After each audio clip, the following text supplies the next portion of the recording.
पिछले वीडियो में हमने स्थितिज ऊर्जा के बारे में जाना।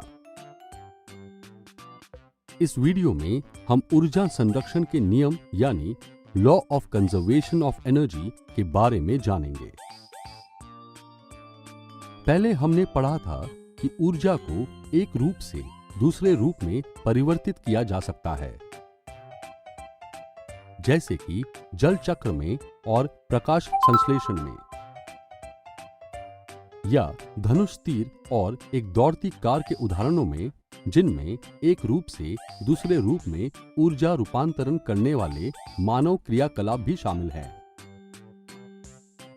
लेकिन क्या तुम जानते हो कि ऊर्जा रूपांतरण से पहले और बाद की निकाय की कुल ऊर्जा में क्या परिवर्तन होता है?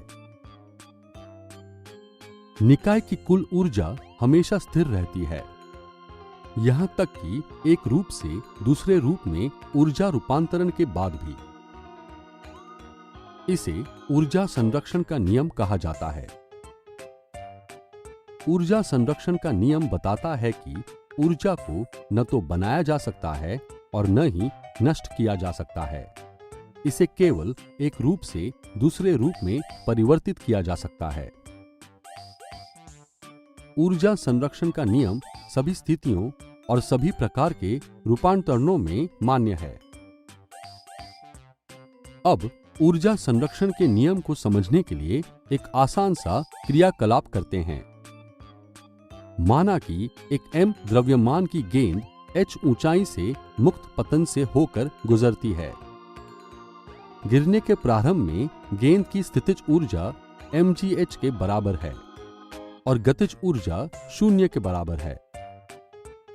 क्या तुम बता सकते हो कि प्रारंभ में गेंद की गतिज ऊर्जा 0 क्यों है? ऐसा इसलिए क्योंकि प्रारंभ में गेंद में कोई वेग नहीं है, अर्थात गेंद की कुल ऊर्जा mgh है। क्योंकि गेंद गिरना शुरू कर देती है, इसलिए गेंद की स्थितिज ऊर्जा गतिज ऊर्जा में परिवर्तित हो जाती है। यदि किसी दिए हुए क्षण पर गेंद का वेग v है, तो इसकी गतिज ऊर्जा 12mv² होगी। जब गेंद गिरना जारी रखती है तो लगातार स्थितिज ऊर्जा घटती रहती है और गतिज ऊर्जा बढ़ती रहती है। किसी वस्तु की स्थितिज ऊर्जा और गतिज ऊर्जा का योग सभी बिंदुओं पर स्थिर होता है। स्थितिज ऊर्जा प्लस गतिज ऊर्जा बराबर कांस्टेंट, mgh प्लस 12mv² बराबर कांस्टेंट।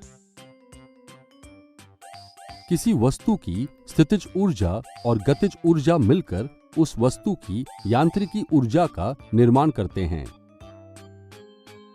जबकि गेंद के मुक्त रूप से गिरते समय स्थितिज ऊर्जा में जितनी कमी हो